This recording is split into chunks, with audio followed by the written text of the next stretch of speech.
In a political climate marked by turmoil and division, the Democratic Party finds itself at a critical juncture as it grapples with the implications of Donald Trump's resurgence in U.S. politics.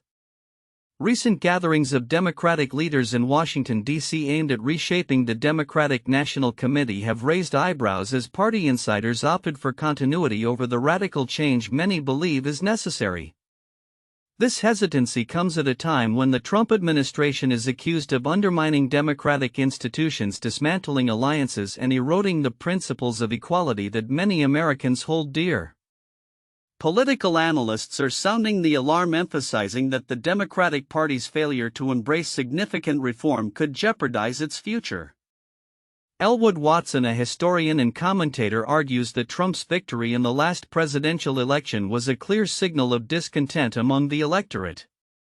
Trump did not win by being cautious and tepid, he asserts. Rather, he campaigned as a radical populist, resonating with voters who feel abandoned by a system that seems rigged in favor of the elite. Trump's messages, though often deemed insincere, tapped into widespread frustrations surrounding economic inequality and a perceived lack of representation, particularly among working-class Americans.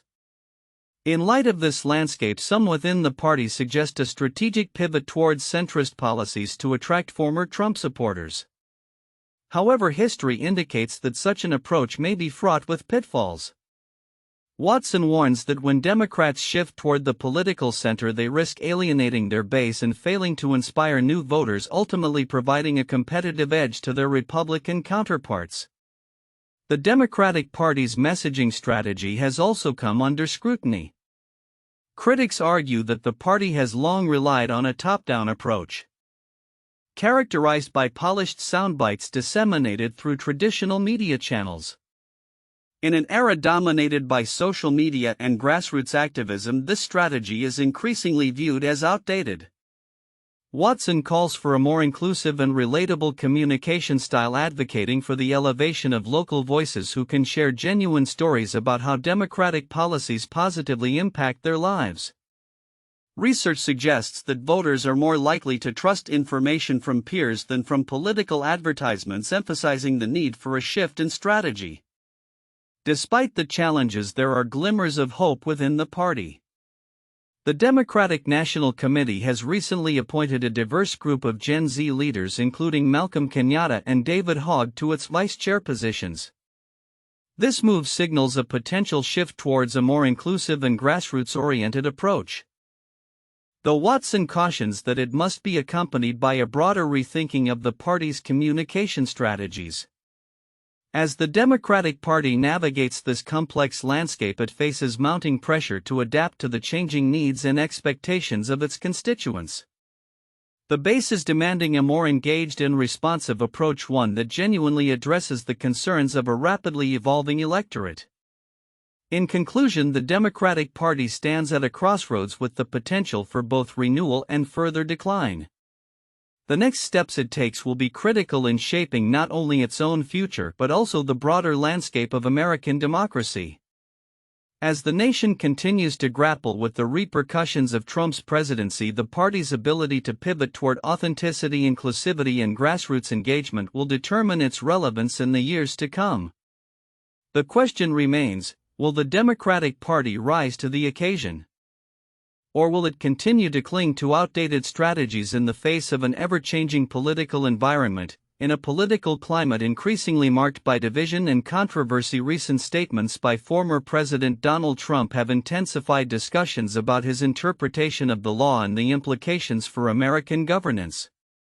On Saturday, Trump tweeted, "He who saves his country does not violate any law." This assertion, later amplified by the official White House X account, raises profound concerns about the former president's view of legal authority and its potential ramifications for the Republican Party and the nation at large. Trump's statement reflects a troubling rationale for his ongoing legal challenges and actions, suggesting a belief that his position grants him an exemption from legal accountability. Critics have characterized his rhetoric as authoritarian, arguing that it undermines the fundamental principles of democracy. A president who defies the law in the interest of the good of the people still defies the law, warned Stace Potas, an opinion columnist for USA Today. This sentiment echoes the concerns of many political analysts who emphasize the importance of legal processes in maintaining a functional democracy. The implications of Trump's comments extend beyond mere rhetoric. They signal a broader trend within the Republican Party, which appears increasingly reluctant to confront such authoritarian tendencies. As Trump continues to maneuver through a series of legal challenges, including court decisions that have blocked some of his policy interpretations, his frustration is palpable. Trump is fed up with the courts restricting his actions, and this is the result, Potas notes, highlighting a pattern where the former president's disdain for judicial oversight could lead to a dangerous precedent for future governance. Historically conservative principles have emphasized the importance of restraint and adherence to legal processes even in the face of perceived injustices. Yet, as Trump's comments suggest, there is a growing schism within the Republican Party regarding the interpretation of these principles. The party's inaction in denouncing Trump's statements is indicative of a shift towards a more confrontational and less principled approach to governance.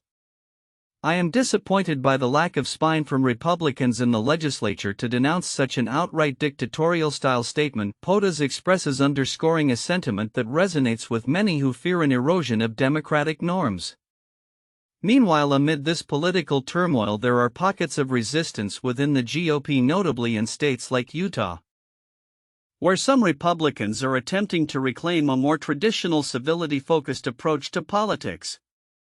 In contrast to Trump's bombastic style, these center-right figures advocate for problem-solving and civil discourse, reflecting a desire to move away from the confrontational politics that have come to define the party at the national level. Despite these efforts, the broader implications of Trump's rhetoric and the Republican Party's response, or lack thereof, are considerable. The potential for a cycle of retaliatory governance where parties ignore legal norms to achieve political ends threatens the very fabric of American democracy. As the political landscape continues to evolve, the need for a return to foundational principles of governance becomes increasingly critical. Looking ahead, the coming election cycles will be pivotal, with the potential for a Democratic resurgence. The consequences of Trump's statements and the Republican response could redefine the party's future and the nation's governance. As the American public grapples with these developments, the challenge remains: how to uphold the rule of law and democratic norms in an era marked by unprecedented political polarization. The stakes are high and the path forward remains uncertain. In a significant recognition of student leadership and civic engagement, a student from the DOE Department of Defense Education Activity has been selected to represent the organization at the prestigious U.S. Senate Youth Program. This program, aimed at fostering leadership skills among high school students, provides a unique opportunity for youth to gain insight into the workings of government and engage with key policymakers. The announcement comes at a time when the role of youth in shaping the future of democracy has never been more critical. With the increasing polarization in political discourse, cultivating informed and engaged young leaders is essential for the health of the democratic process. This particular student will join other delegates from across the nation participating in a week-long program that includes meetings with senators, a visit to the U.S. Supreme Court, and various educational seminars that emphasize the importance of civic responsibility. The selection of the DOE student underscores the organization's commitment to providing educational opportunities that extend beyond the classroom. DOE has been recognized for its innovative approaches to education, often emphasizing leadership, community service, and the importance of understanding governance.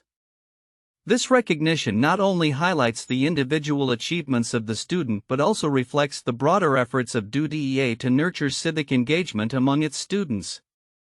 In a statement, the DOE leadership expressed pride in the students' achievement, noting this opportunity not only recognizes the hard work and dedication of our students but also empowers them to be active participants in their communities and in our democracy.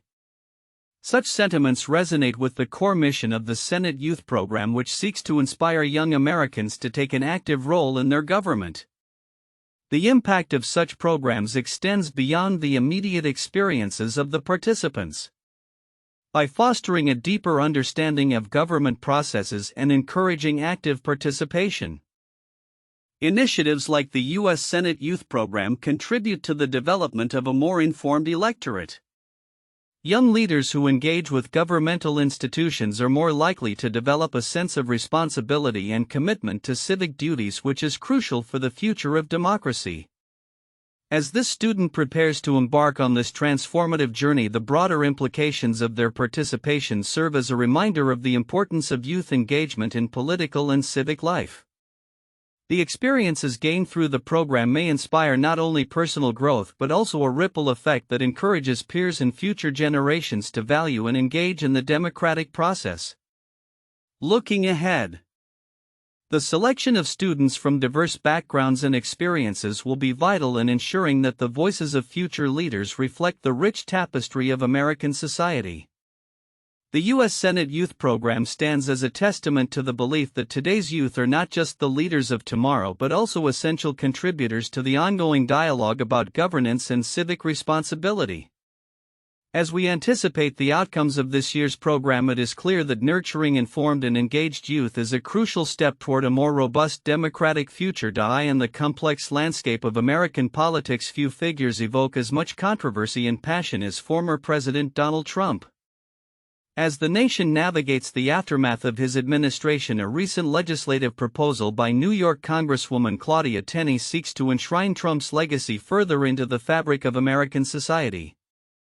On February 19, 2025, Tenney introduced the Trump's Birthday and Flag Day Holiday Establishment Act, a bill aimed at making June 14 a federal holiday to honor both Trump's birthday and Flag Day.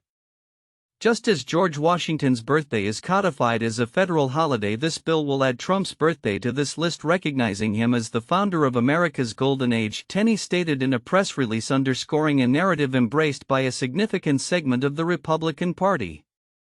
This bill is part of a broader movement among some GOP members to elevate Trump's status in American history, reflecting a deepening polarization in the nation's political discourse. This proposal is not an isolated incident. President Trump's bold leadership and steadfast dedication to America's greatness have cemented his place in history, indicating that she views the former president's contributions as worthy of monumental recognition. Similarly, Tennessee Representative Andy Ogles proposed a resolution to amend the Constitution allowing a president to serve a third term, specifically aimed at Trump. This amendment would ensure that we can sustain the bold leadership our nation so desperately needs, Ogles argued. These proposals have sparked fierce debates within Congress, highlighting the stark divide between Republican and Democratic lawmakers. Democrats have vehemently opposed these initiatives, framing them as an attempt to normalize authoritarianism in American governance. Democratic Representative Dan Goldman criticized Ogles' proposal, suggesting that it reflects a troubling trend within the party to disregard constitutional norms.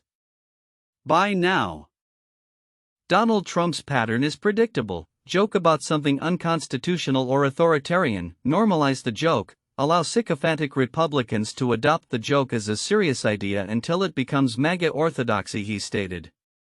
As these legislative proposals continue to unfold, they not only reveal the ongoing influence of Trump within Republican circles but also underscore the challenges facing a divided Congress.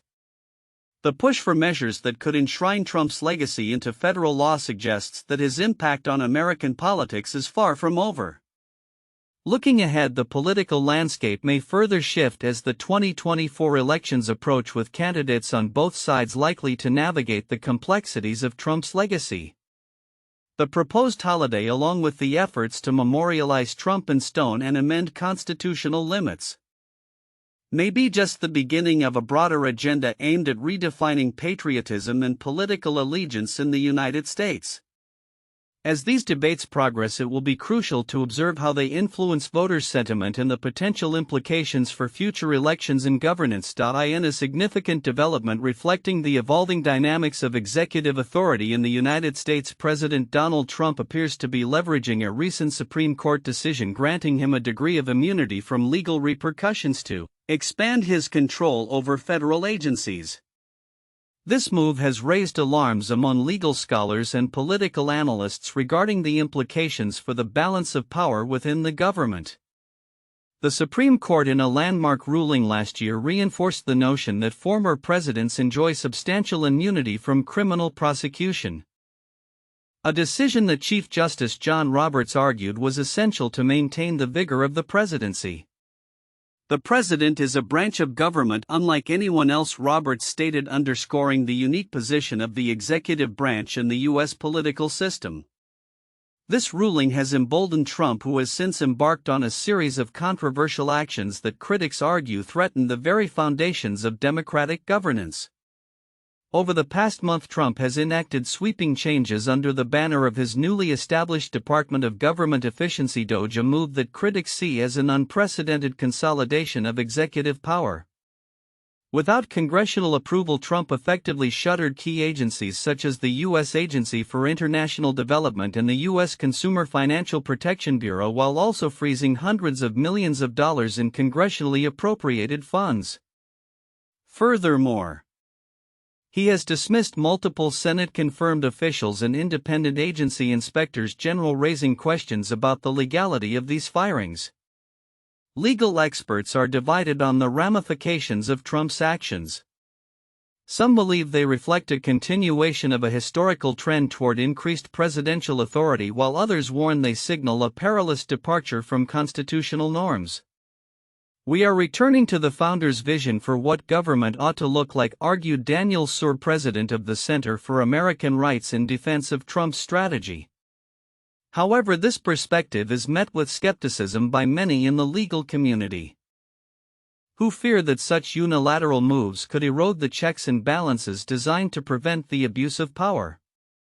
The implications of this power play extend beyond legal technicalities. They also resonate deeply with public sentiment. A recent Pew Research Center survey revealed that 78% of Americans view the expansion of presidential power as too risky.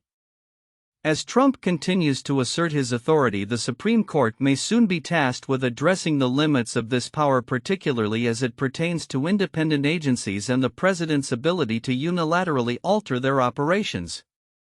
Moreover, the political landscape is further complicated by Trump's reliance on influential figures such as Elon Musk, who has been positioned as a key advisor within DOGE.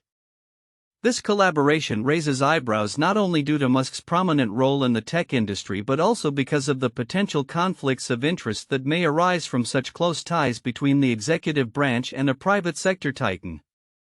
Concurrently, a separate but related battle looms on the horizon as states dependent on the Colorado River grapple with dwindling water supplies exacerbated by climate change. As negotiations among the states have stalled, some are quietly preparing for a potential Supreme Court showdown over water rights, which could further complicate matters. Arizona, for instance, has allocated funds for litigation as a contingency plan, indicating a willingness to pursue legal avenues if collaborative solutions fail.